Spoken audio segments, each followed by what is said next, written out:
Don't you think it's like a politically meaningful act to get stuff wrong about the British royal family, the same as with football?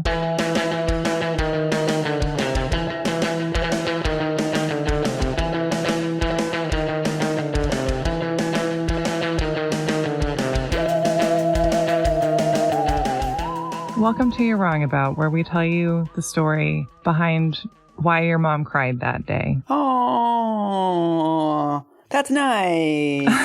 I think I cried that day too. Everybody cried that day. That day sucked. Well, I was 8 or 9, so I didn't fully get it. I was like, who's this lady? And I'm basically a boomer, so I was in my mid-30s. Yeah.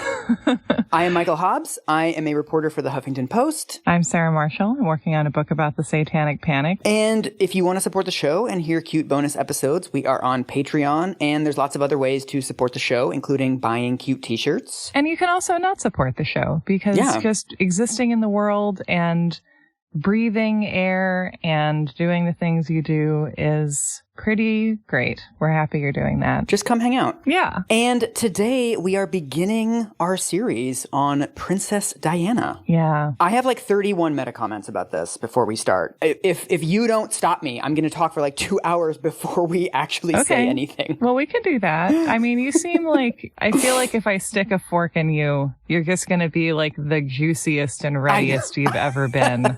Please fork me if I go too far down paths.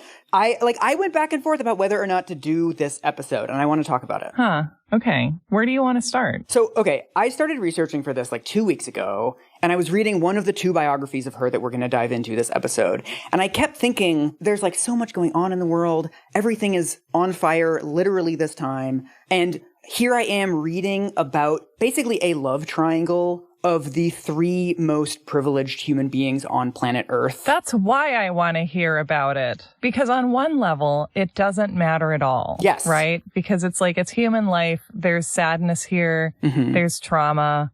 All of that. It's all real. And yet on another level, it's like, oh my God, none of this matters. These people are having like decisive, dramatic moments of their lives at polo matches, you know? Like, yes. This is a perennial theme in the kind of entertainment humans seek out. And I, for one, am going to sit here in my smoky city listening to you tell me about British royals for the rest of my life if I can figure out how to do it. So, well, this was my journey. I was like, I put down the books. I think I even texted you. I was like, I don't know about this Princess Diana series. And then I sort of kept coming back to them. You were like, but I want to know. Yeah. And tell me about the hors d'oeuvres. Yes. I sort of long to care about frivolous bullshit right now. Yeah. And it felt really good to be reading about something so low stakes. Like, it just felt good. And so I sort of felt like maybe there's other people that are feeling like this. Like, I was watching a makeup tutorial the other day, and the person just said very matter-of-factly, so I'm not okay. That is exactly how I feel. And I spend all of my days now reading about fucking QAnon memes and like sex trafficking of children. And it's actually really nice to read about royal gossip from 25 years ago. I was really hoping to be talking about outfits by now, but I feel like what we're getting at is the idea of how can we reconcile our daily lives with the fact that we're living through an extinction event. Yes. So I feel like the question of how is a human being supposed to be able to reconcile themselves to that reality, to accept that information, and to try and do something about it, I feel like that has to be very individual, because we haven't really done this before. Right. And I have spent a lot of time during this pandemic learning about and thinking about and telling other people about drama between YouTubers who are like half my age.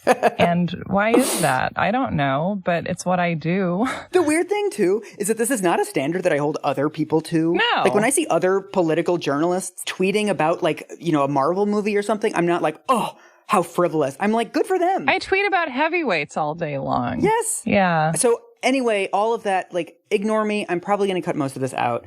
But these are my reasons and like my sort of guilt for doing a couple like self-care Princess Diana episodes. I would encourage you to keep as much of this in as you can stand, because I feel like this is cathartic for anybody working through the same feelings, which is all of us. And people will agree or disagree with where, with our ultimate conclusions in this. But like, this is what we're going through. Like, this is an unprecedented experience. Like, I, for one, I'm a fan of precedented experience, but does anyone listen to me? No, they do not. You tried, Sarah. You've been trying for years. Keep it precedented, guys. I just think of this show as something that I try and do the best I can with every week based on my interests. And I, for one, am excited about this episode. I want to learn about Princess Diana. Thank you for being nicer to me than I am. That's pretty easy. I could murder you and I would be nicer to you than you are. I warned you that I was going to have a lot of insufferable prefaces to this episode. It's not insufferable. It's just worrying. But the point is, none of us know how to live in circumstances like these, and we're all doing our best. And I, for one, would like to hear about Princess Diana this morning. I'm sorry. So, for the love of God, I know. Tell me.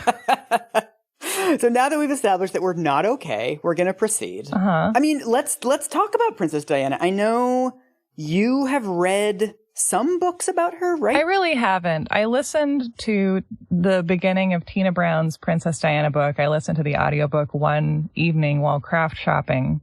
So I've heard the amount of Diana's life that you can learn about as you drive to a suburban craft store in Pennsylvania and then back to your house.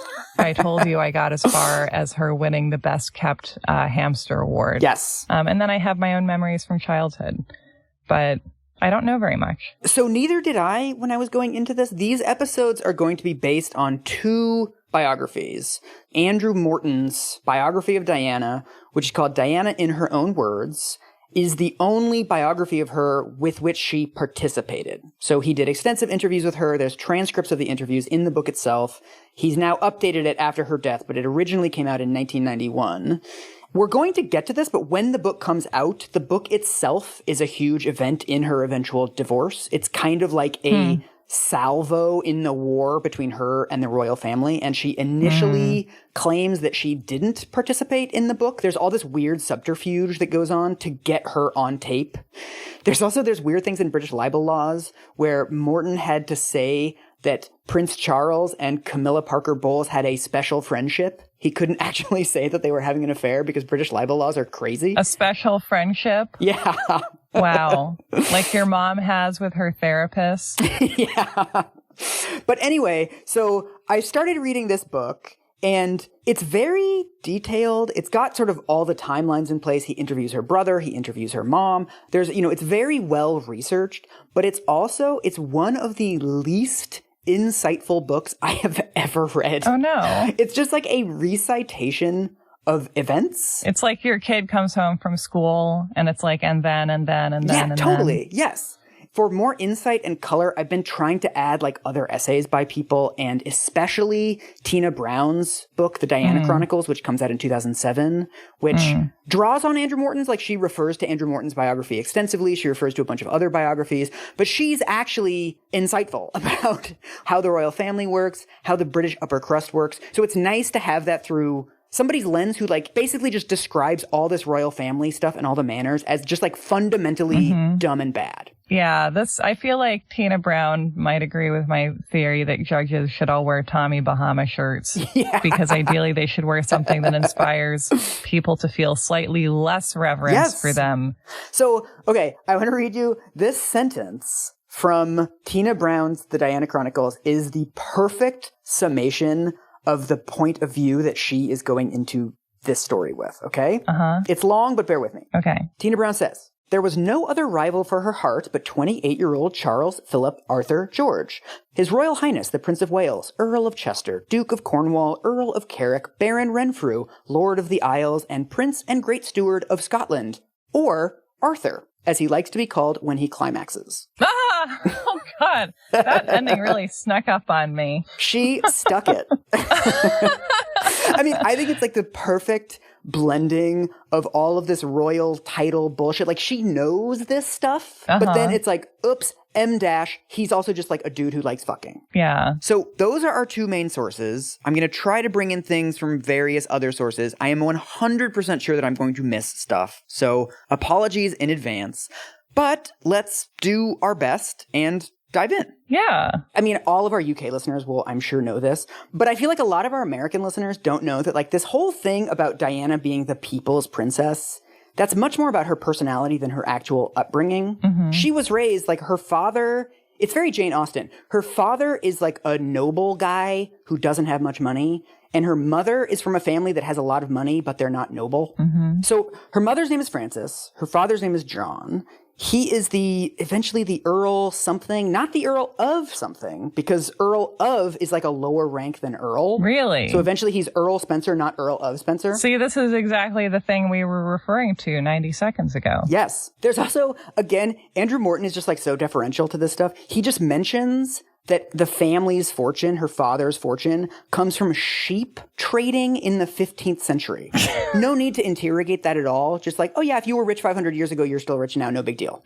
Her mother is 12 years younger than her father, which is the same age gap that there will eventually be between Diana and Prince Charles. Mm-hmm. This is a lovely quote from Tina Brown that sort of sets the scene for the world that Diana's mother is inhabiting and that Diana will eventually be born into. Okay. She says, British upper-class women of the pre-war generation were tough as old boots, raised in freezing country seats, given a second-class education, always playing second fiddle to their brothers. They cultivated resourcefulness and the ability to live in private worlds. Social activities after marriage revolved around male sporting events. Wives spent their weekends hanging around in the rain at race meets or being left at home all day during shooting parties at which you were still expected to change for lunch, tea, and dinner. It was the not being noticed that shriveled female sympathies. Their aggressive, beaky look comes from years of catering to oblivious men. It's just such a great example of the kind of insight that Tina Brown has and Morton doesn't. Well, and it's like very novelistically hyperbolic too, because obviously not being noticed isn't always going to make you beaky, but like, right. But it's true. Yeah. And it's just, an observation about sort of the emotional emptiness that a marriage of manners apparently fosters, which is relevant to the whole story. And this feeling that the primary value of you as a wife is like your ability to produce sons. Mm-hmm. Basically, what eventually poisons and destroys their marriage is that Frances has a girl and then another girl. She finally produces a son in 1960, but the son, it's not clear what happens, but he dies within 10 hours. And she talks later about how she never got to look at him. They take the boy out and they just whisk him off to some other room. And she only finds out what happens when she sees his death certificate. And it just says extensive malformation. So she never knows what his actual condition was, and she never gets to hold him, right? She never gets any warmth to the son, and it's seen as this great shame of the family, but specifically hers. Yeah. After that, they make her go to all these clinics because, of course, it's the woman's fault that she can't produce a son. She goes to all these fertility doctors. And then on July 1st, 1961, she has another daughter, Diana. So Diana, like our former subject, Anastasia, is one of a series of daughters who everyone is hoping won't be daughters. Yes. And it takes them a week to name her because they haven't even considered girls' names for the entire pregnancy because they think it's like bad luck or whatever. Wow. And so she talks about how like one of her first and most enduring memories is this idea of like, you should have been a boy. Her existence is wrapped up in the disappointment of her father and the anger and resentment of her mother of like, I'm doing my best here, man. Eventually in 1964, Frances does have a son. So this is Diana's younger brother, it's very confusing, is also named Charles. So we might need to institute some sort of nickname system to keep them straight throughout the series. Let's call Prince Charles. No, we can't call him Arthur. That's too confusing. We can't call him his climax name. Let's call him Young Charles. Young Charles. Okay. Diana's brother. Yeah. Again, this People's Princess is kind of a media creation. Like she grows up in a 10-room house with 6 full-time staff. The way that Andrew Morton describes it, he says, it was a childhood where she wanted for nothing materially, but everything emotionally. All of the social mores, all of the sort of rules around parenting at the time are these weird, strict distant formal rules. Famously, her brother is 7 years old before he eats dinner at the same table with his father. Wow. They're in this giant echoing house in the middle of fucking nowhere. So they're just like alone for a lot of their childhood. Her older sisters are off at boarding school. She becomes really close to her younger brother, but it's basically just like the two of them in this big, cold, drafty house in the middle of nowhere. This is why it's not an ideal system psychologically to get two people married and then be like, great, now you have kids and keep having them until one of them is a boy. Yeah. And then you'll have all these kids and, they, whatever. I mean, it also seems like this is really getting to her mom. That originally, she marries this guy when she's 18. All of her time is taken up with having kids and this preoccupation with producing a male heir. Now that she has a male heir, she's also, she's in her mid-20s. She's sort of like, what am I doing here? And all the other landed gentry wives speak in a robotic tone. So her mother is getting more unhappy. They also start having fights. And so this is in the transcripts of the interviews with Andrew Morton. This is what she says. This is Diana. I remember seeing my father slap my mother across the face. I was hiding behind the door and Mummy was crying. But then weirdly, Andrew Morton in his book, because the book is based on these transcripts, he summarizes this as Diana clearly remembered witnessing a particularly violent argument between her mother and father. So it's weird. I don't know. It's just weird to me to summarize, like, I saw him slap her as in these, like, weirdly non-specific terms when she says something specific. A violent argument between mother and father. Who can say whether either of them was committing violence? Both? Did it just exist as a third party hovering between them? This was one of the little things that made me start to distrust his book a little bit. I was like, why wouldn't you just say her dad slapped her mom? It seems like shying away from being direct about that accusation. Yeah. So her mother starts spending more time in London. I sort of love this, that Frances, at age 28, with 4 children, is finally, like, having her 20s. That she starts going to London and going to plays, going to, like, fancy dinner parties. She finally gets, like, this cosmopolitan life. Well, she gave him a boy, and now she gets to go do other stuff. And now he's, like, totally uninterested in what she's doing, too, right? Like, yeah, go get an apartment in London, fine, whatever. The way that Frances later puts it, she tells this to Andrew Morton. She says, he had no interest in the heifer who had produced the prize calf. So on one of these trips to London, she meets somebody else. She meets a guy named Peter Shand Kidd. He's the heir to, like, a wallpaper fortune or something. And he's now a sheep farmer in Australia. Like, I don't understand what any of these businesses are. But anyway, he's like a rich dude. He's married. They start conducting an affair. Conducting an affair is like the most business-like way. I know. They start like fandangling each other. I don't know what to say. They start having sex in this London apartment. They have an affair. I guess they're having an affair. They have an affair. Yeah. So the way that Morton says it is, Peter, an amusing bon viveur with an attractive bohemian streak, seemed to possess all the qualities John lacked. A personality, for example. In the exhilaration of their affair, Francis, 11 years his junior, did not notice his bouts of depression and black moods. That would come later. I'm throwing in foreshadowing to make this more literary. So eventually, she leaves him. She takes the kids and moves them off to London. And of course, West London, like the posh part of London, enrolls them in school. And they start seeing their dad on weekends, but mostly they're with her mom. And so Charles now says that this was like Diana's first glimpse of like a relatively normal life. Like what most of us would consider, it's like a 2-bedroom apartment or something like that. She's taking the tube. She's relatively independent. It doesn't seem they have any like live-in staff. So eventually her dad doesn't like this arrangement. He sues her mom for divorce. He insists the kids move back in with him in the middle of nowhere and go to boarding school nearby. Nearby nowhere. Nearby nowhere. And because he's a nobleman and she's not, it's like the divorce is a done deal and he gets custody. It's amazing. Wow. Okay. So it's just like the fancier parent gets the kids.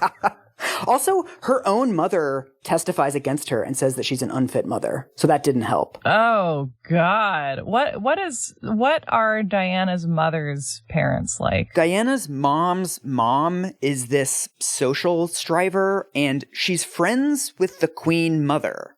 So throughout her childhood, the royal family is actually like their next door neighbors. But that means like, I don't know, 20 miles away because their estates are so big. But like their nearest neighbor is the sort of the summer house of the royal family. Oh. And so her grandmother is constantly sort of working on getting them closer into the royal family. So they go over to watch their cable. Yeah. They do actually go over there to watch movies and stuff. And water their plants when they're away. Yes. And there's an apocryphal story that may or may not be true of Prince Charles like dropping into their house when he's like 17 and Diana's like 5. Ugh. And like that's officially the first time they meet, but it's not clear like if that happened or if that's misremembered or whatever. Yeah, no. But they're very intertwined with the royal family already. They're not like close or whatever, but it's not totally unusual for them to get invited to various royal parties at this estate. Right. So I am going to show you a family picture. Okay. Okay, so I'm sending you a picture of the family when she moves back in with her dad. So this is her dad and all of the kids. Wow. And she's the one on the right. Huh.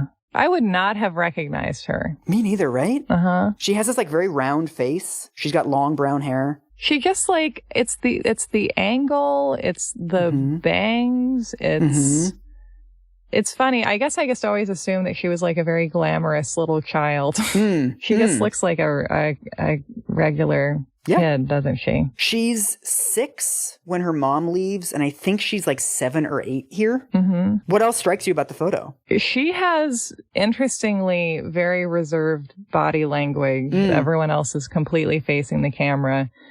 She's halfway turned toward it, sitting sideways on the couch. I also think it's funny how all the kids seem to have these sort of tentative smiles. The kids are like, and then dad is beaming. Yes. I think there are a lot of family pictures like this where the dad is like, look at my cornucopia of children. Like he's got his legs sort of like splayed. Also, like he's showing the bread basket. And his kids are all sitting like nervously around them. I mean, that's kind of a metaphor for what happens in the next couple of years where her dad is like, everything's going fine. I'm like doing it. I'm like a single dad. Everything's great. And just has no idea what any of his kids need. So it's pretty typical in these sort of like royal, like sad royal kid stories to have like a nanny that they rely on, right? Like this like sort of motherish figure, somebody who becomes a mothering figure, this like longtime nanny. But for whatever reason, Diana has these nannies that like swap out every 6 months or a year. Is there a college intern program like at Disney World? She is convinced, because they're all like young and pretty, I guess. She's convinced that they're all trying to marry her dad because that's like something that young upper crust ladies would do at the time. They would become nannies and then inevitably they would end up marrying the father of the kids that they're taking care of. That makes sense. He got a lot of access. Yes. And also it seems like her dad is deliberately hiring smoke shows. So I think that he's like doing this deliberately. Yes, of course. But so she distrusts these nannies. There's all these stories of her pulling pranks on the nannies. Like she'll put a pin cushion on their chair. She'll lock them out of the house. Like there's this thing of like her terrorizing the nannies and the nannies not liking her all that much and her not liking them. Like her and her brother were pretty unpleasant to the nannies. Well, most children are unpleasant, at least from time to time. Yeah. And then her brother, young Charles, describes his dad as like shell-shocked. Every once in a while, they would like play cricket on the grounds or whatever. But generally, he would just like sit alone in his study or go do these random weird rich people social events and just leave the kids at home with a nanny. Even though he's like trying to be a good dad, he fought for them in court, right, to get custody. He's not like doing anything with them. Like he doesn't seem to have any idea what children actually need at this point in their lives. Diana talks about how both of her parents are kind of competing for her affection, but then they don't know how to compete. So instead of competing on like, how was your day, honey? Or like parent stuff, they compete on buying them things. So for her 7th birthday, her dad organizes this massive party with hundreds of people, and he somehow loans camels from the Bristol Zoo and has camels at this party. And he's like, look, sweetie, camels.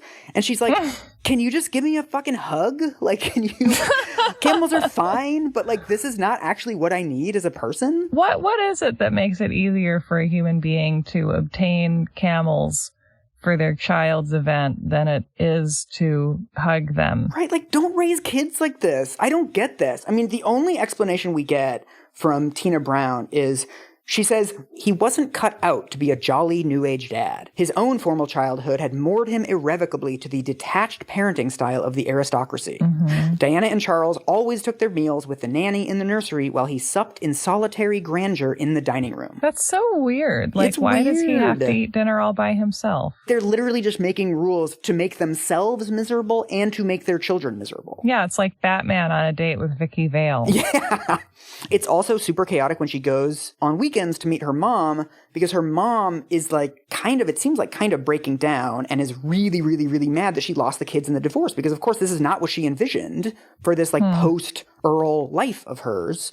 So apparently they would go there on like Friday night, and starting on Saturday, her mom would start crying and say, I don't want to give you back tomorrow. These kids are like 7 and 8 years old at this point, and they do not know how to process this at all. Yeah, and neither do the adults. Like, the adults in their lives aren't handling anything that's going on emotionally. Right. And so it's like all going straight to them. And she talks about this event that she still remembers years later, when she has to be the bridesmaid at some cousin of a whatever wedding, and her mother gives her a green dress and her father gives her a white dress for the wedding. And they're both like, well, honey, you have to wear this. It's like very divorced kid thing where it's this like pretty basic thing, like whatever, 2 people gave me a dress, I need to wear one of them. It's really, under normal circumstances, it would not be that big of a deal, but it's a front in this larger war, and it's the perfect symbolism, right? Because both of her parents are going to be there. Yes. And so whatever she wears, they're both going to see who she's sort of quote unquote supporting. And like, she's not ready for this much responsibility. Yeah. Yeah. And also, I guess that, like, from an early age, like, her life is consumed by the kind of stuff that her marriage is going to eventually be about, which is, like, these little social gestures that everyone cares about and is going to talk about and is going to interpret, and you can't do it right no matter what you do because someone will be disappointed. That's really insightful. I mean, she's understanding herself as a symbol. So, again, even though her dad is like, I want my kids back, it's so great, almost immediately after moving back in with her dad, he sends her to boarding school. So it's like, I'm going to go to court, get my kids back, and then I'm going to like fuck them off to like whatever, some brick building in like Norchester or something. I don't even know. Some of the British place names in this story sound like satires of British place names. I'm sorry. Upper Barkingham. Thick Switch. I don't know. He sends her to this boarding school. Apparently her parents are the only parents of kids there who are divorced. Wow. And she's like acutely aware of this. This is pre-Kramer versus Kramer, Mike. I mean, it really was a different world. So at school, Andrew Morton describes her as sort of somewhat of an outcast because of this divorce thing, although Tina Brown and me are both a little bit skeptical of this description because she's also at school doing a billion activities. She's doing swimming. She's doing something called netball. She's doing dance. She's in the play. Like, she sounds low-key popular. I don't know. Ultimately, with school, I feel like a lot of people describe themselves as unpopular, and then someone else can be like, but you were in the Winter Frolic Queen. Totally. Everyone feels unpopular. I think that's really what's going on. She tells Morton basically that like, I felt like an outsider, but then when Tina Brown interviews people that she actually went to school with, they're like, no, people liked her. Like, she was kind of weird. She was a little quiet. You can but, like, feel like an outsider and still know how to put on the right sweater. Yeah.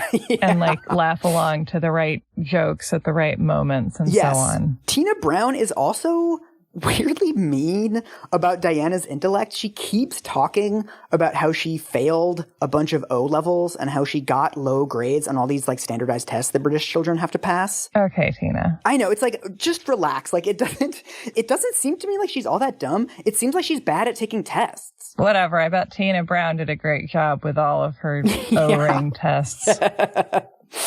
So, I mean, her personality is coming out at this point. I think of her, and I don't know that I have great evidence for this, but I think of her as like a high-functioning introvert. She's someone who likes to be alone, needs to be alone. She's really into reading. She's not somebody who's like putting herself out there all the time, but when she does, she's really good at it. So sort of she can turn on the social charm. Like, when she needs to do it, she can do it, but then she gets exhausted afterwards, and then she sort of needs to recharge. So what you see is in her classmates, they're describing her as like a social butterfly and great, but in sort of bursts. That she's not somebody who's just effortlessly on all the time. She's somebody who like you can also find her in these much more somber and quiet moods where she just doesn't want to be around people.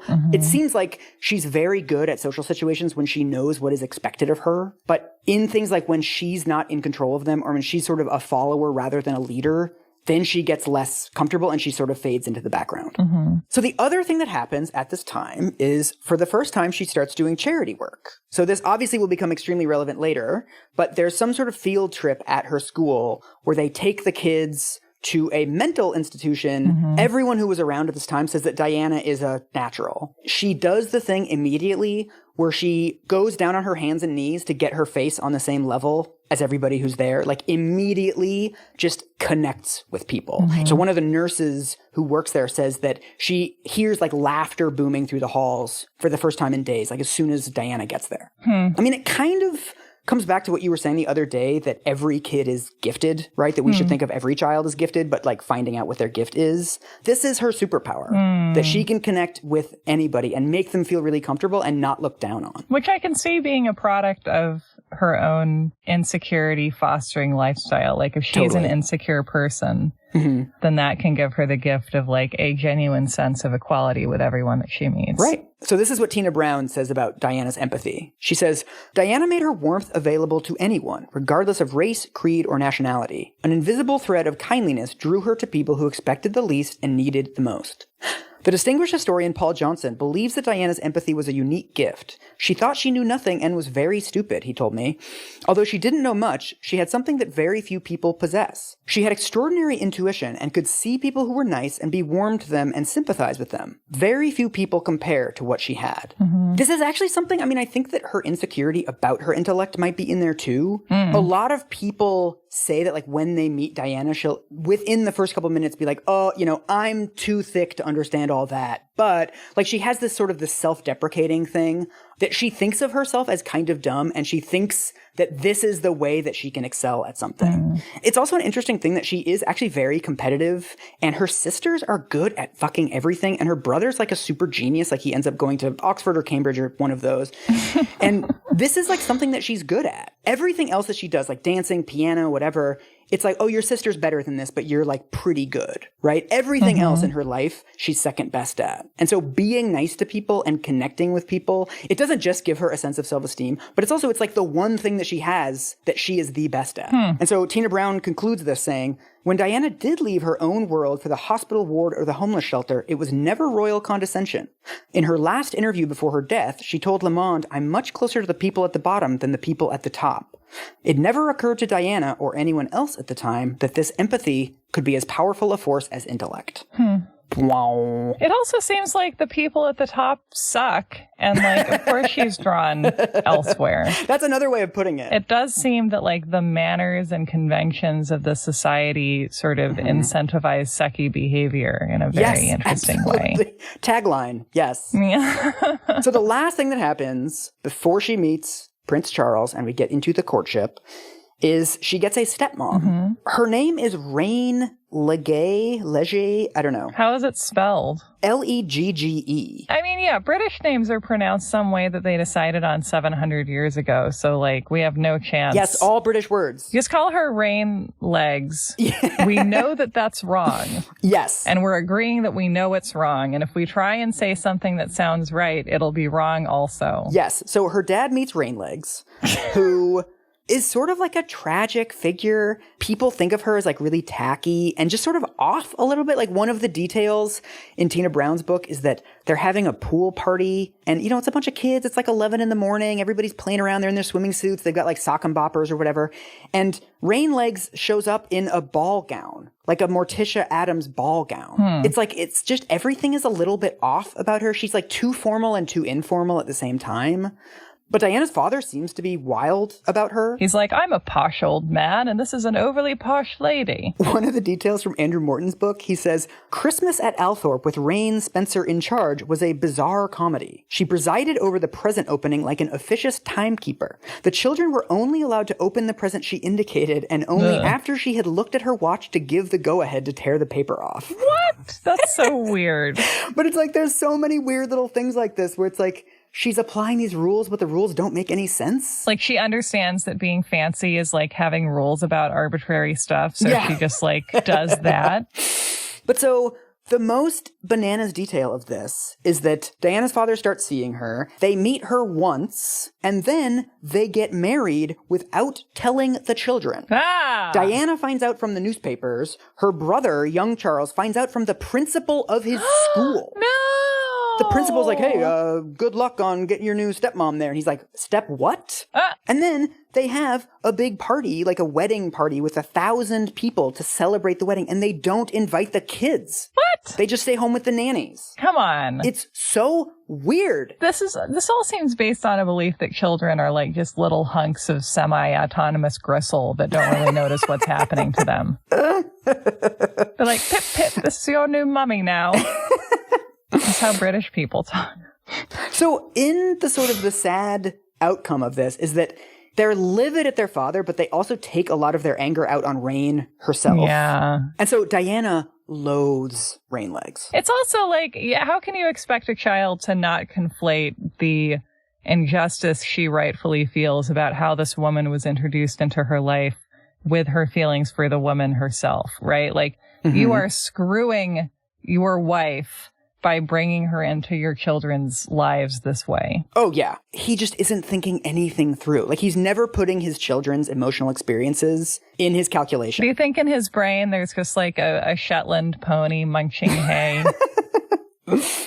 So the other thing that Rainlegs does that everybody hates is Diana's grandfather dies, and so her father becomes Earl Spencer, and they have to move into this, like, ridiculous castle-ish house. But of course, because her dad's family doesn't actually have that much money, and living in one of these, like, Beauty and the Beast castles costs thousands of dollars a year for various things of upkeep. So they all of a sudden take on all these expenses. Can you offset the cost by letting people film miniseries there? Literally, this is what they do. They open up part of the house to tours. It must be very weird, though, to like live in a house where like you have your living quarters and then people are like looking at art in other parts of it. But also, the kids deeply resent this, right? Because all of a sudden they have this new stepmom with red fingernails, and apparently she starts doing all this interior decorating stuff. Like, she puts in wall-to-wall carpet over top of like their old nice floors. No. I know, which actually legitimately sounds bad. But also, if you're going to have people treading all over your house, like hundreds of people a day, it's probably not a terrible idea to put in some carpet. Right. It's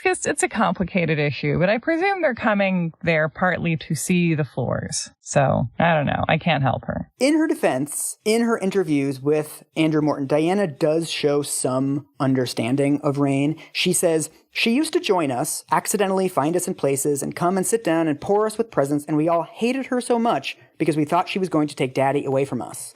But actually, she was suffering from the same thing. So Diana has like some understanding of like, this is what it does to people to grow up in this environment.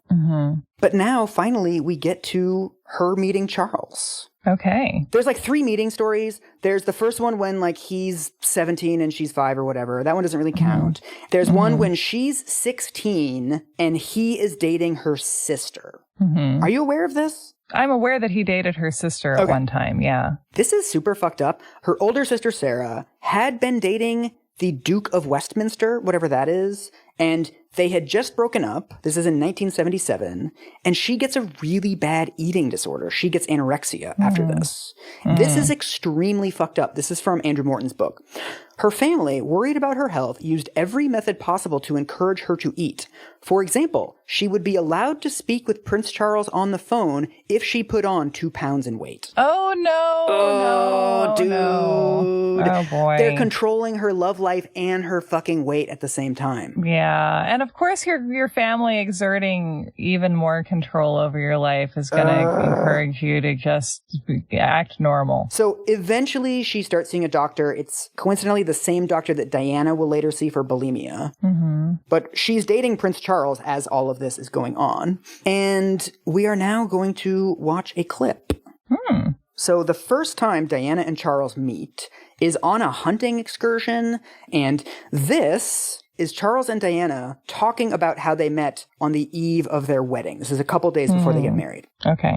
So, 3, 2, 1, go. Can you take us back to when you first met?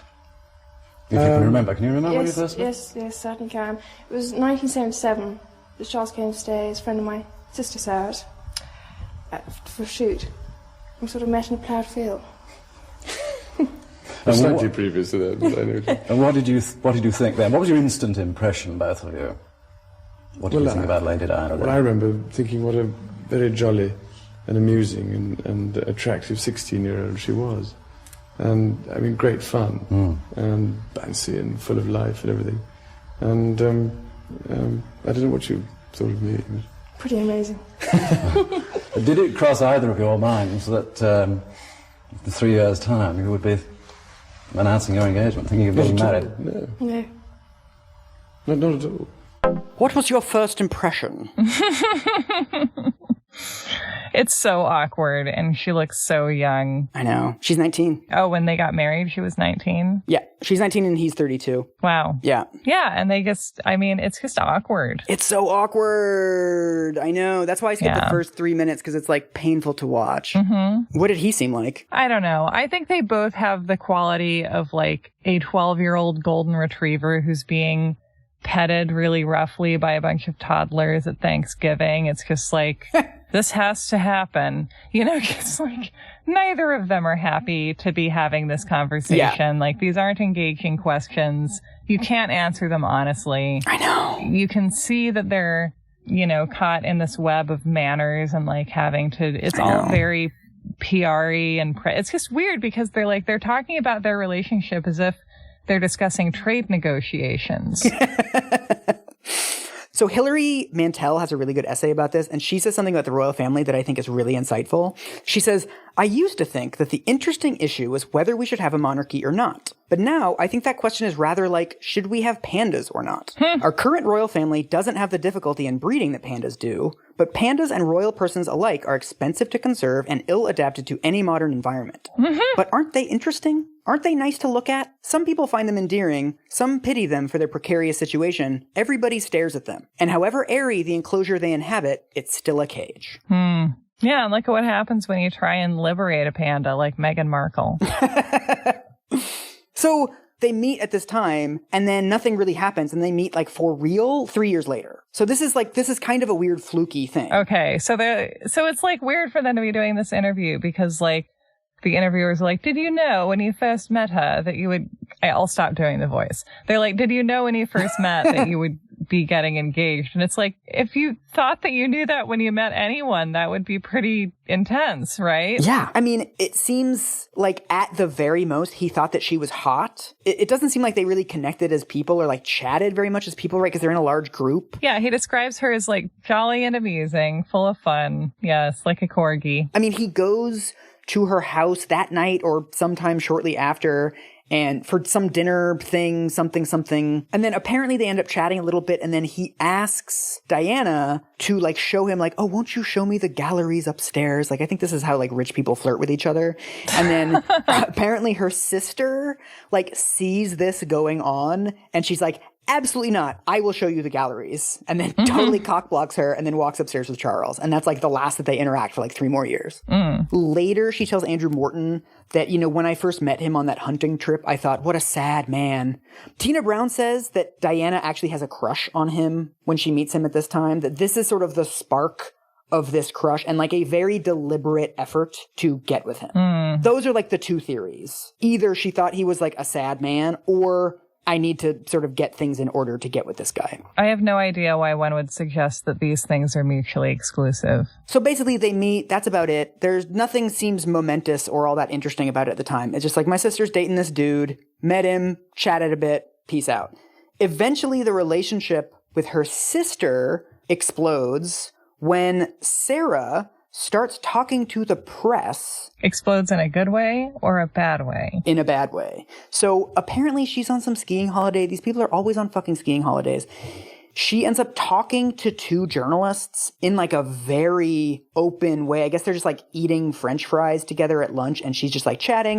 She talks about her own drinking. She talks about other guys that she's dated. She says, oh, I would never consider marrying him. I would never marry somebody that I don't know that well. Whether he's, you know, the King of England or some street sweeper. Doesn't matter to me. I don't want to marry somebody I don't know that well. And she is thinking about this in the days afterwards and, like, I might have told those people more than I should have. This is before the article comes out. So she calls Prince Charles to warn him. She's like, hey, I just want to let you know, I talked to some journalists. I might have said some stuff. And so this is what Tina Brown says in her book. Cutting people off is one of the things the royal family does best. They love calibrating their responses from cordial forthcomingness to subtle freezing withdrawal if you overstep the mark. When Sarah told Prince Charles that she had given an interview to the press about their relationship, there was a pause and he replied with deadly coldness. You've just done something extremely stupid. Oh, dear. Within hours, the drawbridge was up at Windsor Castle. This is like when I watch British Mysteries with my mom, I can tell when like there's this like posh guy who's clearly the murderer. And when he confesses to the murder, he's going to say it's because she laughed at him. That's just so intense. I don't know. I like the current American, like, legally enforced model better, where, like, to my knowledge, if you want to be friends with Beyoncé, you have to sign an NDA. And that's just how it is. Be clear about it up front, and then we don't have to have scenes later. So Diana moves on with her life. She's in Swiss boarding school for some period of time, but she ends up dropping out when she's 16. And so then she moves to London. She moves into her mom's apartment with 2 girlfriends that she knows from school. This is what Andrew Morton says about this period. She had no paper qualifications, no special skills, and only a vague notion that she wanted to work with children. While Diana seemed destined for a life of unskilled, low-paid jobs, she was not that much out of the ordinary for girls of her class and background. Aristocratic families traditionally invested more thought and effort into educating boys than girls. There was a tacit assumption that after rounding off their formal education with a cookery or arts course, daughters would join their well-bred friends on the marriage market. Of course. So, as many other people of her social class do, she ends up doing odd jobs. She signs up for a temp employment agency. She ends up working as a waitress. She starts nannying for this random kid of like an American-British couple. Her sister hires her to clean her apartment, which is like a fucked up older sister thing to do. She pays her £1 an hour. I sort of like this description. This is from Andrew Morton's book. He says, her London life was sedate, almost mundane. She didn't smoke and never drank, preferring to spend her free time reading, watching television, visiting friends, or going out for supper in modern bistros. Disco Die has only ever existed in the minds of headline writers. In reality, Diana was a loner by inclination and habit. Maybe she was listening to disco alone. I'm glad she had a nice little introvert life for a minute there. Yeah. The only other sort of noteworthy thing now is she takes a cooking course. Again, this was like something that upper crust kids did. And this pissed me off. Andrew Morton in his book says, often the glutton in Diana got the better of her, and she was frequently told off for dipping her fingers into pans filled with gooey sauces.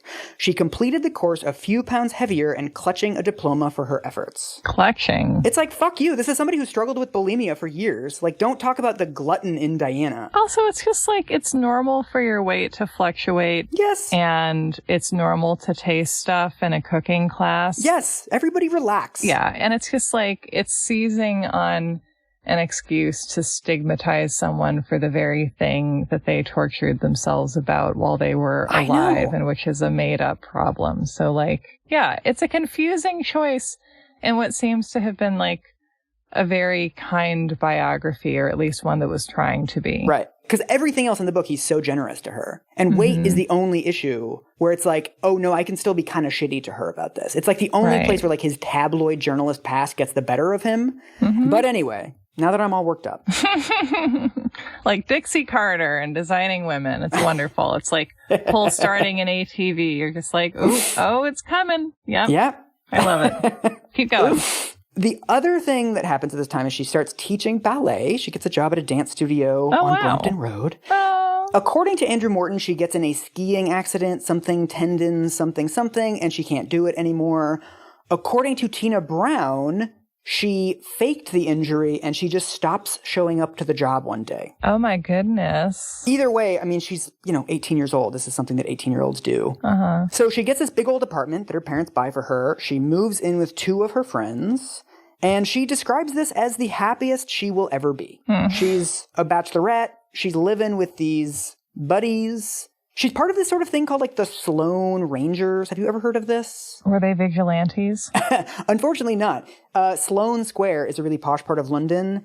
And Sloane Rangers it's basically referring to like rich kids hanging out. It's kind of like how we talked about hipsters in the early 2000s. It just sort of became this archetype, just like wayward, random rich kids cavorting around these rich neighborhoods, like, going to nightclubs, going to pubs, driving around in their cars. This reminds me of our preppy murder episode. Yes, extremely preppy murder, yes. There's also this lovely anecdote. This was from Andrew Morton's book. Diana kept a low profile in the apartment. She put herself in charge of cleanup duty and was known to rise before the meal was finished to clear the table rather than endure the sight of dirty dishes. The photographer Dmitry Kasterin went to dinner there on the invitation of one of the flatmates, and halfway through, Diana wandered in from a date. And even though she hadn't joined us for dinner, went straight to the sink and started doing all the washing up. She was totally undistinguished. Diana also loved to take on the washing and ironing of shirts for friends. Wow, she was so weird. She was shy and cleaned things. She gets a job as a kindergarten teacher. There's rumors about her dating. Apparently there's some unauthorized biographies that talk about her like having sex with all these boys. But from all the credible accounts, it sounds like she basically just like friend zoned a bunch of dudes. She would go out on like dates-ish, but a lot of the guys that she went on dates with describe like, I wanted to be more than friends, but she very clearly didn't want to. So we'd go out on like 3 dates, and then we'd just sort of settle back into being friends. These were all people that she sort of knew from her social set. There's a lot of talk later about whether or not she is a virgin when she gets together with Charles, which is hella gross to talk about, but also weirdly important to this story. God. I know. So according to Tina Brown, all evidence is that she was, in fact, a virgin when she met Prince Charles. This is not something I would ordinarily mention, but this is like a big subplot we're going to get into in a few minutes. But everyone cares about it in this story, so we have to talk about it. Yes. So, okay, now we are going to depart from Diana. She's living her bachelorette life. She's a Sloane Ranger. She's doing dishes.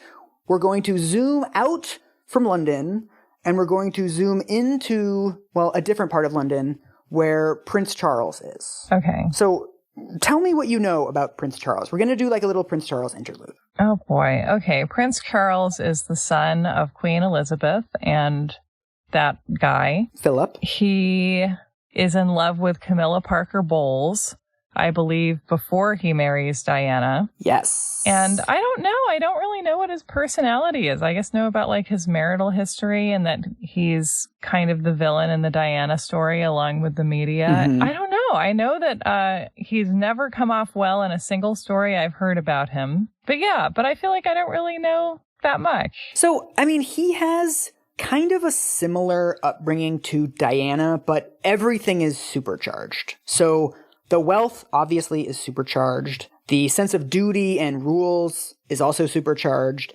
And the loneliness and the weird formal relationship with his parents is supercharged. So this is an excerpt from Andrew Morton's book.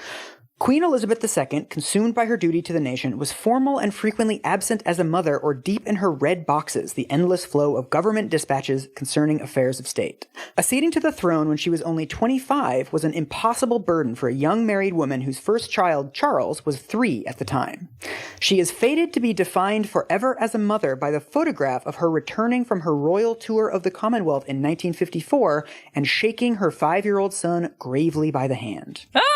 Oh, no. Oh, no. Yeah. 5-year-olds weren't meant to shake hands. This is just not good. But it seems like his mother is like this very distant figure. It doesn't seem like she's cruel, but she's just aloof. Yeah, you don't have to be cruel to give someone a complicated childhood. Yes. And then his father is like this military guy who like wants to raise him with these like weird masculine military values. Like he's raised by this like very harsh Germanic family. Does he like insist on cold quarters for the children? Like that seems like a very fancy British person thing for everyone to be cold all the time. This is what there was an essay in the New Yorker by Adam Gopnik about this in 2017, where he says, Prince Charles's mother, who he would later describe as not indifferent as much as detached, worried that he was a slow developer. His father, Prince Philip, thought him weedy, effete, and spoiled. He was too physically uncoordinated to be any good at team sports, too scared of horses to enjoy riding lessons, and too sensitive not to despair when, at the age of 8, he was sent away to boarding school. He needs a well for boys, like we talked about in our Marie Antoinette episode. Oh my God. And he needs a Wells for Boys mom. He's sent to this, like, it seems like a terrible boarding school where, this is very strange to me, he's bullied at school quite frequently because anyone who tries to be nice to him, all the other kids will call them a suck-up. So nobody wants to be his friend at school because then they're going to get accused of like, oh, you want to be friends with a king. And then he met a lovable Cockney newsboy who was like, well, we switched places for a week, governor. And then he knew the only true friendship of his life in my fan fiction. Unfortunately not. Although he does find, this is very telling to me, that like all the kids dislike him, but the adults like him, right? Because he's like going to be the king and they all want to get close to him. So this is from Tina Brown's book. That he survived this misery was largely due to the various dispensations he was afforded as a VIP pupil. He was allowed to spend weekends at the nearby home of family friends where he could cry his eyes out away from the jeers of other boys. In his final year, he was made head boy and given his own room in the apartment of his art master. He had taken up the cello by this point, and although he was by his own admission hopeless, the art master arranged for him to give recitals at the weekend house parties of local Scottish aristocrats. So it's like this weird upbringing where it's like he's totally alienated from other kids his age, but he's constantly hanging out with these aristocrat adults. Playing cello for the Duke of what the fuck. Duke what the fuck. It's actually worse if there's an of. Oh, yeah, right. Sorry. So the two things that seem to characterize Prince Charles to me is this like very weird regimented upbringing that makes me feel very sorry for him, but also the fact that he is so spoiled and so detached. He is among the most clueless humans on everything. Like, he has never had a friend in his life who was not acutely aware of the fact that he was the prince and would be king someday. And so he is the center of every interaction he has ever had, right? So this is another excerpt from the Gopnik article. The man we encounter here is a ninny, a whinger, a tantrum-throwing dilettante. Hopelessly thin-skinned, naive, and resentful. He is a preening snob, keenly sensitive to violations of protocol, intolerant of opinions contrary to his own, and horribly misled about the extent of his own talents. He is a prolix circular thinker, more of an intellectual striver than a genuine intellectual, who extols Indian slums for their sustainable way of life and preaches against the corrupting allure of sophistication while himself living in unfathomable luxury. He reportedly travels with a white leather toilet seat and rages on the rare occasions when he has to fly first class rather than in a private jet.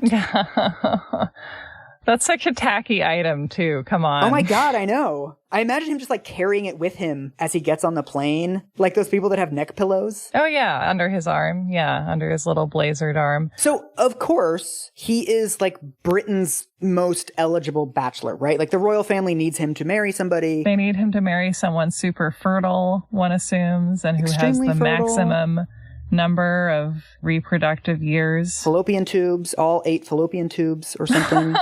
So it sounds deeply weird to date him because he doesn't know how to have normal interactions with people. So all the people that have dated him before, and they've all given interviews by now, they say the entire dating process is like, why don't you come and watch me play polo? Or like, why don't you come with me on like my yachting excursion? It's like all built around him. So he's like, I assume that you're interested in watching me ride a horse. Yes, exactly. Or like literally there's some former girlfriend of his who has complained to the newspapers that their first date was like 6 hours of her watching him fish. There's various different accounts of sort of how much of a bachelor he was at this time. Tina Brown says that there were so many women that his great uncle, Lord Mountbatten, had a slush fund where he would pay like hush money to women to slink quietly into the night.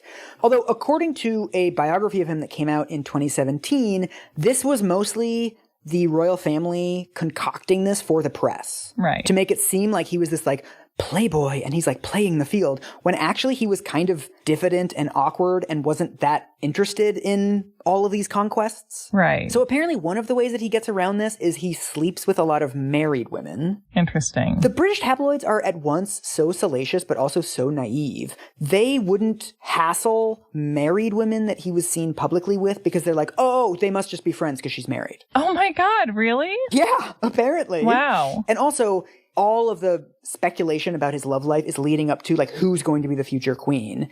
If somebody's already married, they're not going to be the future queen because either they have to divorce their partner or they're just friends. That's interesting. So the first girl that it appears he ever gets like truly madly smitten with is Camilla Parker Bowles. Oh my goodness, that's amazing. Yes. What do you know about her? Oh, I just know that they're the same age, and that I feel like it was understood by the British public during Charles and Diana's marriage that he was really in love with Camilla Parker Bowles, that they couldn't be together, they couldn't get married.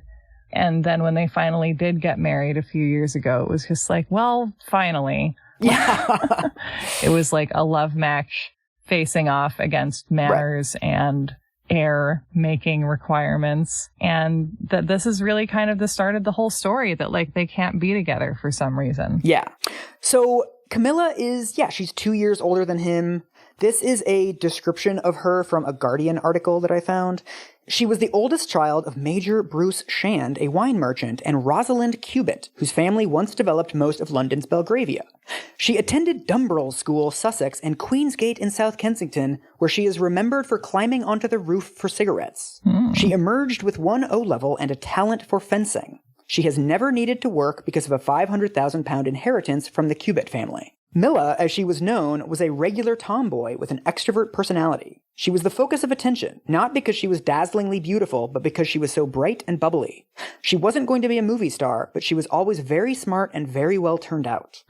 Everyone who describes Camilla Parker Bowles feels the need to talk about her looks. I think she looks fine. Yeah. I mean, I guess compared to Diana, like, we all look like shit, but it's like every description of her, they have to mention that, like, she's not conventionally attractive in some way, but like she's perfectly lovely. You know, the phrase conventionally attractive is one that every time I use it, I feel weird. And I feel like what we're naming more specifically with that is like marketably attractive. Like, here's a form of attractiveness that has reliably earned money in like the last 50 years in America or Britain, basically, I guess. Yeah. It doesn't even mean that like most people do or don't find something sexually appealing or whatever we're trying to describe. It just means that it sells Pepsi. Right.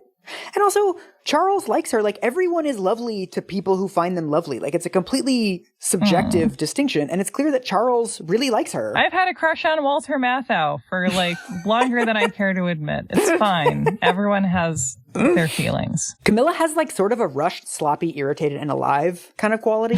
This is from Tina Brown's book. Camilla was English countryside through and through. She never cared about clothes or makeup or shopping. She came from the grubby knickers school of British grooming, with static flying hedgerow hair and fingernails used to rooting around in the vegetable garden. She pulled her appearance together only when she rode to hounds, showing off her whip-cracking mastery of the sport in tight jodhpurs, frothing white stock, and elegant black net snood. I don't know what any of those words mean. The woman had jodhpurs. She doesn't need anything else. Marie Helvin, the Hawaiian model who dated Camilla's brother, remembers Camilla's earthy appeal at country weekends. She used to come in these big muddy boots with her hair all blown around and good skin, and she just looked great somehow. So clearly there's like a real magnetism there. Oh yeah, and it's also worth pointing out that I think the classiest thing you can do is be kind of a hot mess express. Yeah. Because by communicating that you don't care, you're indicating that you have the privilege to not need to care. Right. And that is always like the fanciest possible thing you can do. And also, apparently one of the things that he likes about her is that she's not really deferential to him. She's not like in awe of him the way that like everybody else is. Oh yeah. Okay. Of course. He's like, oh, Camilla, call me Charlie again. Yeah. So the myth of their romance is that they met in 1972 when she saw him at a polo match. And you just know that this is fake, but the story is that she walks up to him and introduces herself with the line, "Hello, my great-grandmother was the mistress of your great-grandfather. How about it?" Which is like a really fucking good line, but I feel like people do not walk up to each other and say good lines. You feel like it's been sweetened in the retelling. Like maybe it was like kind of a good line when she said it. No, I mean, I feel like most people when they meet, they're like, "How's your day been?" Or like, "I think it's going to rain." Or like, we say boring things to each other at first. Ooh, is that shrimp? Yes. Yeah. But so apparently they had actually met a year or 18 months earlier at the home of a common friend named Lucia Santa Cruz. They sat next to each other. She was like not sucking up to him and he liked her and they laughed at the same stuff. And so they started talking on the phone. So by the time this polo match, whatever, zinger story happens, they've already been in each other's orbit for a while. The problem, though, and I think this is probably why she's less deferential to him, at the time, she is totally smitten with this guy, Andrew Parker Bowles, who's like a Navy military guy. They've been having an on and off thing for 6 years at this point. So I think when she meets Charles, she's not like, oh, I want to get Charles to marry me. She's like, I like this Andrew guy. There's like this doofus sitting next to me and I'm just going to like crack jokes with him. Right. So of course he's attracted to her because she doesn't like him very much. Yes. Yeah. But so in 1972, after this polo meeting, in some way or another, Andrew is out of the picture. Camilla and Charles finally decide, like, okay, let's give this a go. And they start dating. So they they have 6 months together as sort of officially dating. At the end of this period, he has to go off and like live on a warship for 8 months. This is like something that he does as part of his royal duties. Mm-hmm. And there's always a question of like, why didn't he just marry her in the first place, right? They dated for 6 months. They're wild about each other at this point, apparently. But they didn't get married. He fucked off on this Navy thing. How old is he at this point? How old are they? She is 23 and he is 21 when they meet. Yeah. Well, I guess that's young to get married. Yeah. Yeah. There's also his great uncle, Lord Mountbatten, and the entire royal family doesn't want him to marry her because she's not a virgin. Oh my God. How did they know that? I mean, everybody knows everything. I mean, she's been dating this Andrew guy for a while. That's so weird. That's weird. It's bad. According to Tina Brown's book, Camilla, they describe her as like a learning experience for Charles. You're having fun, but like ultimately she's not marriage material. So they block that. He fucks off to his Navy thing for 8 months. And then while he's gone, she marries Andrew Parker Bowles. And the way that this comes about, this is bananas. Her parents had been very frustrated with this whole thing because she's getting older. She's on again, off again with this Andrew guy. Like, are they going to pull the trigger on this thing or what? She's 23. She's got to act fast. So their strategy is they put an engagement announcement in the newspaper saying Andrew proposed to Camilla. No, that's terrible. Well, that's a great way to ensure a happy marriage, right? Right? And then apparently Andrew sees this and is like, I guess I got to marry her now. It's done. What? It's a done deal. Yeah. So it's a bold strategy. It's a risky strategy, but it works. That's exactly like the Peep Show episode where Mark marries Sophie out of embarrassment. And also, okay, so there's sort of this like star-crossed lovers story of Charles and Camilla that like they were desperately in love with each other, but circumstances pushed them apart. Tina Brown and other people over the years have pointed out that Camilla is wildly smitten with Andrew. She's not waiting for Charles to get back. Yeah. This is what Tina Brown says. My own view is that the love of Camilla's life was not Prince Charles, but the man she married first, Andrew Parker Bowles. He seems to have been, and still is, one of those men who have the gift of bringing out the delicious worst in every woman he meets. Nice. Yeah, I'd marry him too. I mean, the whole thing is he is sleeping with other people for their entire courtship. I mean, almost immediately after he marries Camilla, he starts cheating on her. So it seems that when Charles finds out that she's engaged to Andrew, he cries for like days. He's completely devastated. So we fast forward a little bit. One of the odd things about this is that even though they've dated and now she's gotten with Andrew, Camilla and Charles remain quite close. So he's good friends with Andrew. In 1975, Camilla and Andrew have a son, and they ask Prince Charles to be the godfather. And so in 1979, Lord Mountbatten, his great uncle, is killed by the IRA. And he was very close to his great uncle. He is totally bereft. He starts calling Camilla for comfort. And it appears that this is when they rekindle their relationship. And there's also this very weird thing. There's some ball or like formal dance that they're at where it's late in the evening. Everybody drinks at these things. Charles and Camilla on the dance floor are just like making out with each other all night. Ugh. So Andrew apparently is watching this from the balcony. He's watching his wife make out with Prince Charles. And he just comments to his friend that she seems fond of him and he seems fond of her. Like, he's kind of chill about the whole thing. Yeah. Do you think that at a certain point people are so British that it becomes like absolutely outrageous behavior, just like making mordant comments as your wife basically fucks someone in public? But so all of this produces all of this panic among the royal family because Prince Charles is now 32. He's not married. He's making out with this woman who he used to date in public, and people are gossiping about it. And there's no other option to become the queen, right? Because it's obviously not going to be Camilla. So according to Tina Brown, this is when the palace starts looking around for other options. They're like, who are the virgins that like are from royal blood that we can sort of start to push into our son's orbit? And so this is when they stumble upon Diana. So in Andrew Morton's book, he doesn't really go into any of this background stuff. He just says that like Diana got an invitation to a thing at their country estate. And, you know, she went to this person's birthday party where the royal family was also like, she just starts getting invitations to stuff. So in July of 1980, she gets an invitation to a weekend party of some sort of Earl of something. It's some like manor house weekend. I guess they do these a lot where it's like everybody goes and crashes at somebody's country home for a weekend. And then somebody gets murdered and then Poirot finds the murderer. Yeah. So she goes to this manor home in the middle of nowhere. She watches Prince Charles play polo all day because that's like what people do.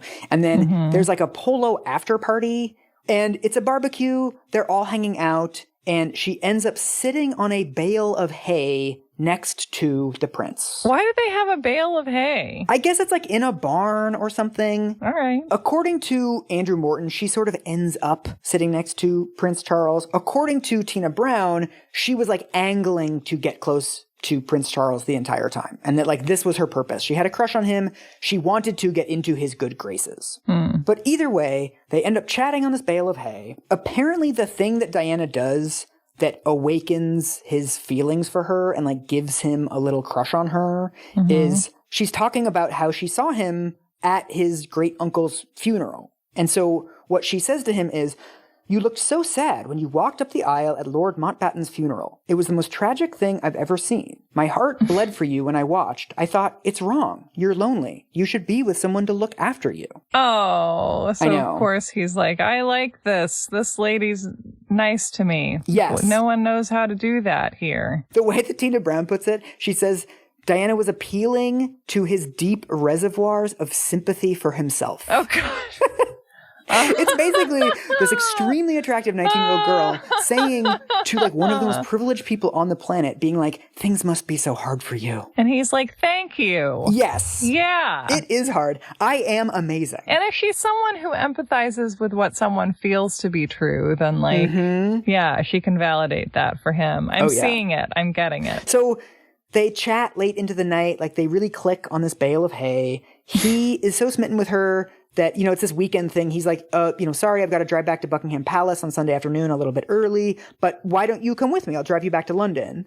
And she says, no, I couldn't possibly. That would be rude to our hosts, which is like very canny, right? Because she's not like, you've invited me to this thing and I'm going to do it no matter what. She's like, nah, I got other stuff to do. Yeah, always leave them wanting more. So he invites her to go see Verdi's Requiem at the Royal Albert Hall. Well, at least he doesn't invite her to go watch him ride a horse around. I know. It's like, this is a great break from the other things that he does on dates.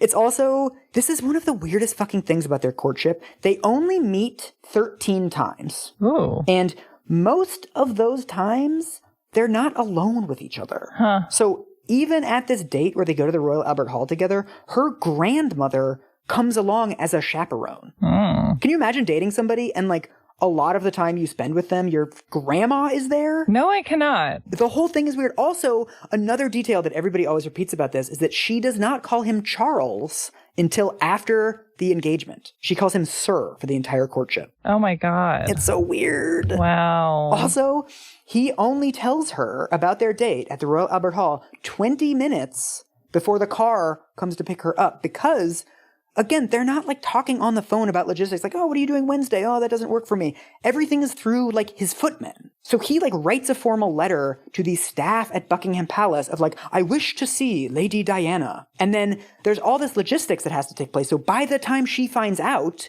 she only has 20 minutes to get ready. Oh no. I mean, it all works out. But like, it just shows like how incredibly surreal these things are, that it's like there's dozens of people involved in just like, meet me at the Royal Albert Hall, let's see some music together. So how does the date go? Apparently it goes well. They go to the thing. Verdi is fun. They have supper afterwards at Buckingham Palace. Wow. She's quite chill about the whole thing. Like, again, she's been sort of in the orbit of the royals for most of her life. Right, that's the thing. Like, she does understand his childhood because she knows what it's like to grow up as like a lonely, bored, fancy person. Yeah, and she knows all the weird, dumb rules about like what you're allowed to talk about, which fork to use, like when to use a napkin, when not to use a napkin, like the things you're allowed to talk about and not allowed. Like, she knows this stuff. So after that date, he then invites her. This, to me, is a fucking horror movie. He then invites her for a week-long trip on like some Royal Navy British yacht that he's going to be on. What? This is their second date. It's a week-long trip on a boat. Oh, God. This, to me, like, as an introvert, the idea of, like, I barely know this person. I am going to hang out with them and, like, their work friends that are, like, 15 years older than me, none of whom I've met, for an entire fucking week. Yeah, it goes Verdi, dinner, baseball game, camping, 1 week on a British Royal Naval yacht. Yes. That's the order. And then their fucking third date is his country estate, Balmoral in Scotland. Because it's like the official royal seat, there's all of these Baroque rules about manners. This is what Andrew Morton says. The quirks and obscure family traditions which have accrued over the years can intimidate newcomers. Don't sit there, they chorus at an unfortunate guest foolish enough to try and sit in a chair in the drawing room, which was last used by Queen Victoria. Those who successfully navigate this social minefield are accepted into the royal family. Wow. Those who fail vanish from royal favor as quickly as the Highland mists come and go. This is how Tina Brown describes the same thing.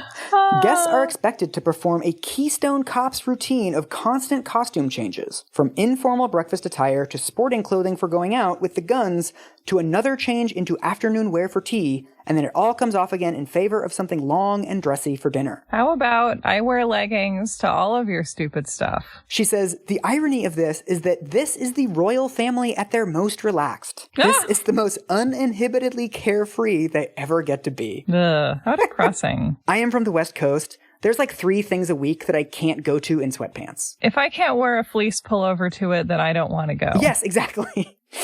And so it's a weird courtship because they're not like hanging out with each other. It's a series of tests. It's a series of social tests. Yes. This weekend at Balmoral is also, in another piece of foreshadowing, the first time they have to avoid the paparazzi. She goes on a walk with him, like on the riverbank or whatever, and they see journalists with cameras sort of in the distance. And so she very smartly dashes behind a tree so that they can't see her, because all they can see at this point is sort of like a head of blonde hair. They don't know who this is.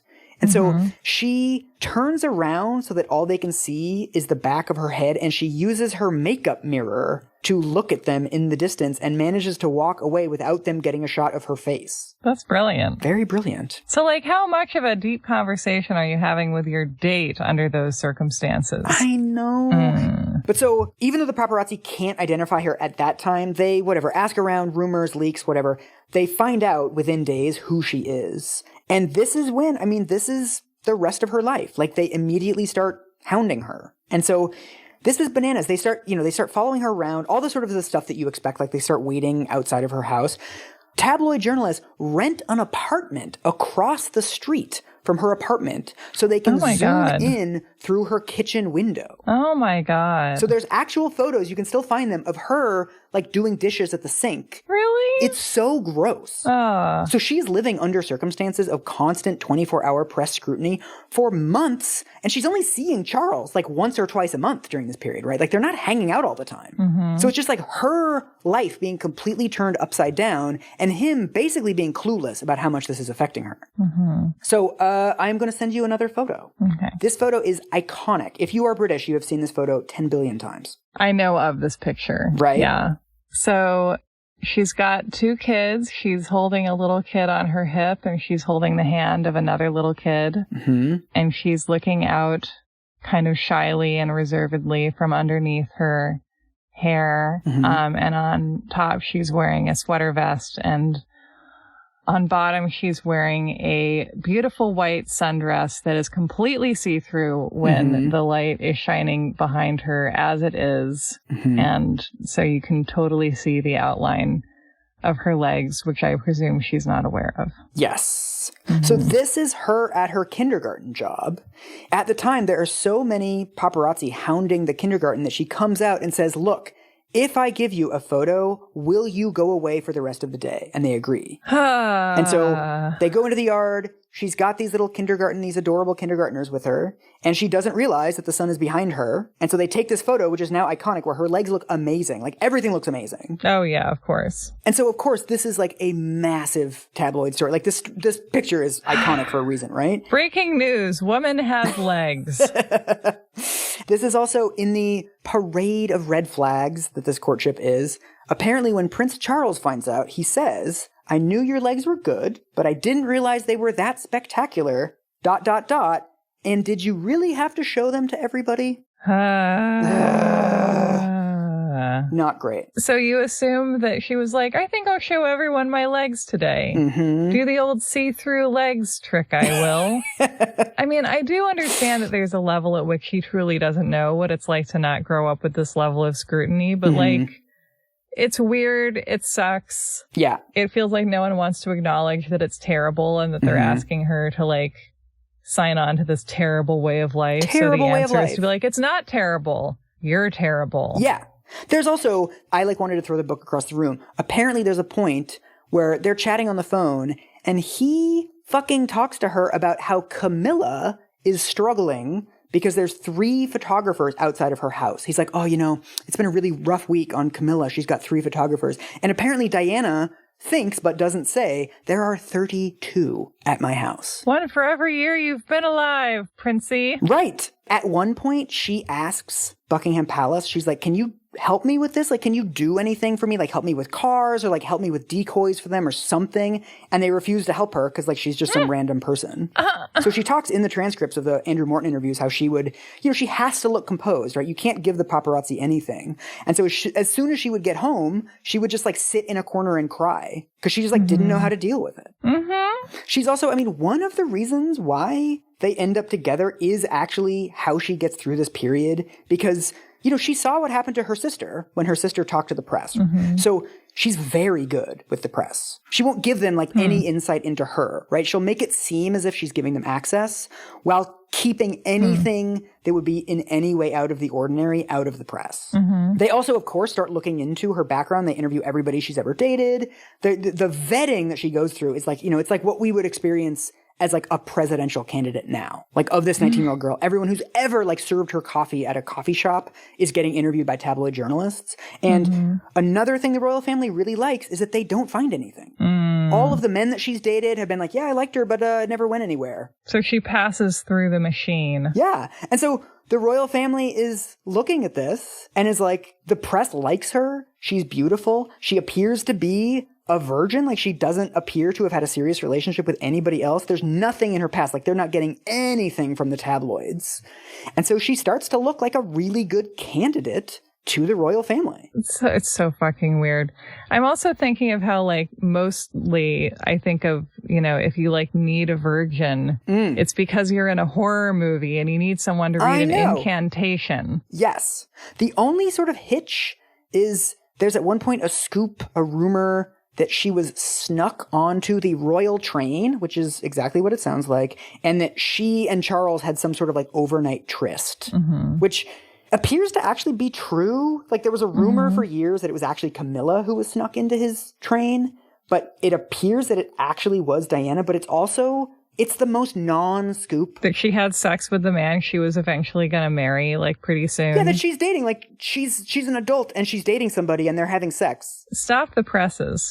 That woman that has legs, she had sex also. Sex and legs. But what's amazing is that even though this appears to be true, the royal family and Diana both vehemently deny it, and the royal family actually threatens to sue the newspaper that prints it. And like publicly, like they publicly come out with a letter like, this is slanderous. How dare you print that we had sex in the royal train? Because they have to preserve this idea that she's a virgin. You have to maintain the integrity of the vessel. Yes. This is Tina Brown sort of summing up the courtship. See if you can count how many red flags there are. Okay. She had never had a real boyfriend before, and so had no yardstick with which to compare Charles's behavior. During their bizarre courtship, she was his willing puppy who came to heel when he whistled. It was no more than he expected. As the Prince of Wales, he was used to being the center of attention and the focus of flattery and praise. He aroused her mothering instincts. When she came back from a date with the prince, she would be full of sympathy for him, uttering phrases like, they work him too hard, or it's appalling the way they push him around. In her eyes, he was a sad, lonely man who needed looking after. It's Jane Eyre in Rochester. It's like this horrible older man who's like, you are pure and young and I can see your legs. I know. And you're like, I think this is going to go well. And at every level, it's just like, think this through, you guys. Like, she's never had a boyfriend before. Her first boyfriend is the fucking Prince of Wales. She has no standards for how she expects to be treated. Yeah. She's going into something that it's going to be very difficult to get out of. Right.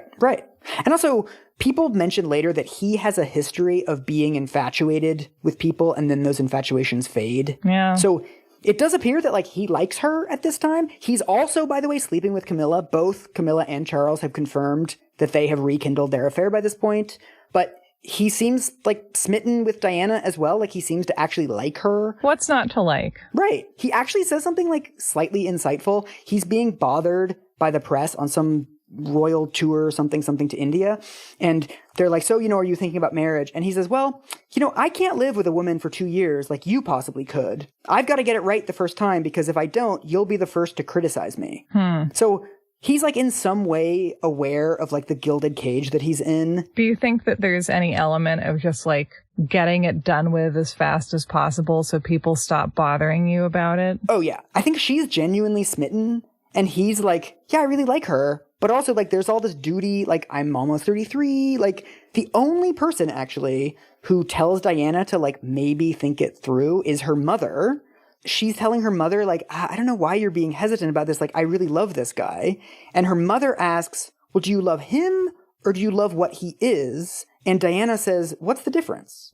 So the last thing before we close for the day is his proposal. I bet it was great. I bet it was so romantic. Oh, God. I bet he took her to an Islanders game and got her on the Jumbotron. No, he doesn't even take her anywhere. So it is February 6th, 1981. This is how Diana describes it in the transcripts to the Andrew Morton book. She says, next day I went to Windsor and I arrived around 5 o'clock. He sat me down and said, I've missed you so much. But there was never anything tactile about him. It was extraordinary. But I don't have anything to go by because I never had a boyfriend. So he said, will you marry me? And I laughed. I remember thinking, this is a joke. And I said, yeah, okay. And I laughed. He was deadly serious. He said, you do realize that one day you will be queen. And a voice said to me inside, you won't be queen, but you'll have a tough role. So I thought, okay. And I said, yes. I said, I love you so much. I love you so much. And he said, whatever love means.